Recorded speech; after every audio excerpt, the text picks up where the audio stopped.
সরকার যাই কিছুই করতে চাক না কেন, যে ভঙ্গিতেই করতে চাক না কেন, শেষ পর্যন্ত পুলিশের হাত দিয়ে করতে হয়।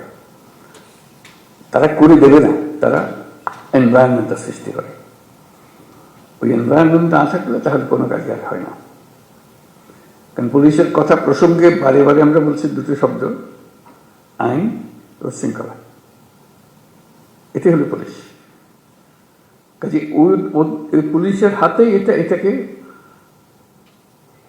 এক্সিকিউট করা, এটাকে এই পরিবেশ সৃষ্টি করা, আইনের পরিবেশ সৃষ্টি করা। আইন যদি না থাকলো তাহলে সরকারও কি, গণতন্ত্র কি, অধিকার কি, মানুষ নাগরিকদের কি, কিছুই থাকে না। কাজে এটাই ছিল মূল জিনিস, যে আমরা পুলিশকে অবহেলা করে কিংবা পাশ কাটিয়ে গিয়ে দেশ করতে পারবো না। তারাই সম্মুখ সারির মানুষ। তারা ক্ষেত্র প্রস্তুত করলে তখন বাকি জিনিসগুলো হয়, তখন বীজ লাগানো হয়, চারা লাগানো যায়, সবকিছু হয়। আইন না থাকলে, শৃঙ্খলা না থাকলে যত বড় বড় চিন্তাই হোক, যত টাকাই ঢালুন, কোনো কাজে আসবে না। কিন্তু সেই জন্যই পুলিশের গুরুত্বটা মনে মনে খুব অনুভব করছিলাম, যে একবার বসি, নিজেদের মধ্যে একটা আলাপ আলোচনা করি, কি করা যায়, কিভাবে অগ্রসর হব। আজকে তোমাদের তরফ থেকে কথাগুলো শুনে খুব খারাপ লাগলো, যে এই অবস্থার মধ্যে তোমাদেরকে কাজ করতে আমরা ঠেলে দিয়েছি, যে করো। কাজ করার তো একটা পরিবেশ লাগে, সহযোগিতা লাগে, সামর্থ্য লাগে। সেটা ছাড়া, এই ঢাল তলোয়ার ছাড়া আমরা যুদ্ধক্ষেত্রে পাঠিয়ে দিয়েছি যে লড়াই হোক।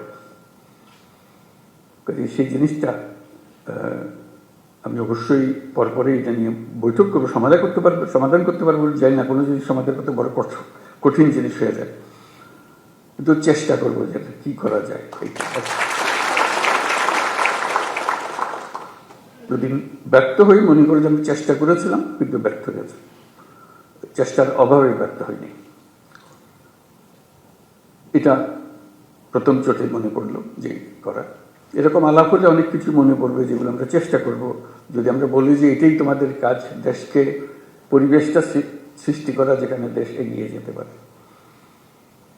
তাই যদি হয়, তাহলে যাদের হাতে পরিবেশ সৃষ্টি করার দায়িত্ব, যাদের কাছে দেশকে তৈরি করার দায়িত্ব এগিয়ে যাওয়ার জন্য, তাদের নিজেদেরকে তৈরি করতে না পারলে তাহলে তারা বাকি কাজ হলো না।